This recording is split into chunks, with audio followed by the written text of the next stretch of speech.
take a minute and let's talk about how to name cycloalkanes. So we're going to look first at monocyclic or one-ring alkanes. Now what we're going to do is we're going to use the cycloalkane for the base name with alkyl groups named as substituents. So if there's just one substituent, no numbering is required. So for example, if we look at something like this and put that on there, well, what do we have? Here we have 6 carbons, so that's hex, right? And it's an alkane, so it's a hexane. And we're going to add the word cyclo in front of it to indicate that it's cyclic. So this is cyclohexane. And then what we have sticking off of this is an ethyl substituent. So this is simply ethyl cyclohexane. Pretty easy.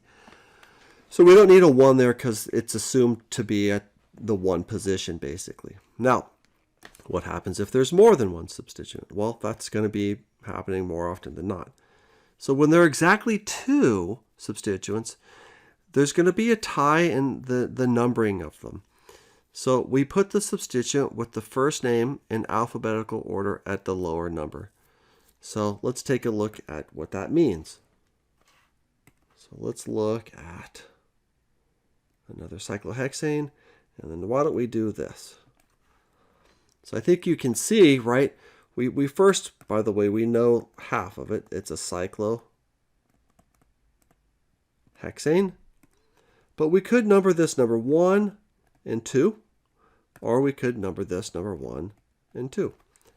So it's kind of like naming a linear alkane. We have a tie in the numerical location of our substituent. And just as the linear alkane subrule went, we want to go to the alphabet for the tiebreaker. So here, ethyl beats methyl. So ethyl wins over methyl, simply because E beats M. So then what we want, we don't want this numbering. We want to use that red numbering. So this is going to be 1 ethyl, 2 methyl cyclohexane. Okay. Now, if there are more than 2, then we want to go to numbering. So let's take a look at a situation where that might arise. So what if we had this? Pick something a little different here. And we put on a couple of substituents up at the top and then 1 down here below. Now there's 5 carbons in the ring, right? So 5 is pent and it's cyclic. So this is cyclopentane. All right. Now as far as the numbering goes, we could number this number 1, 2, and 3. So with this numbering, it would give us a 1, 1, 3. Or if we numbered like this, it would give us a 1, 3, 3. Right? Kind of as we've done before, 1's a tie, that doesn't help us. But here's the tiebreaker, and because 1 beats 3, we want to use that red numbering. So then what are the parts? Well, that's a 1, 1 dimethyl, and then at 3 we have an ethyl, so it's a 3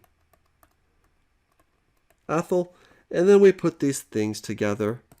Right now the ethyl, as far as the putting in order, the ethyl is going to come first because that beats the M. So it's a 3 ethyl 1, 1 dimethyl, and then the parent cyclopentane.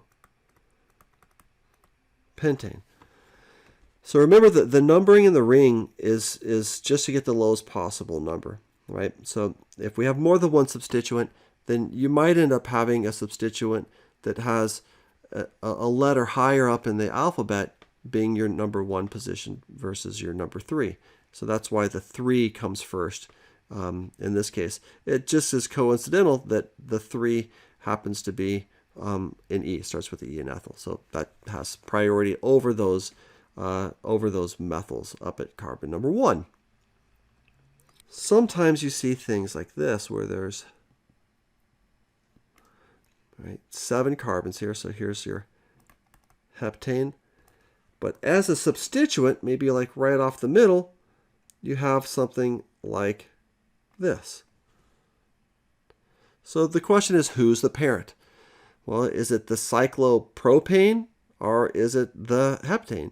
Well, often what we do is we figure out who has more carbons. So, 7 carbons versus 3. So this is cyclopropyl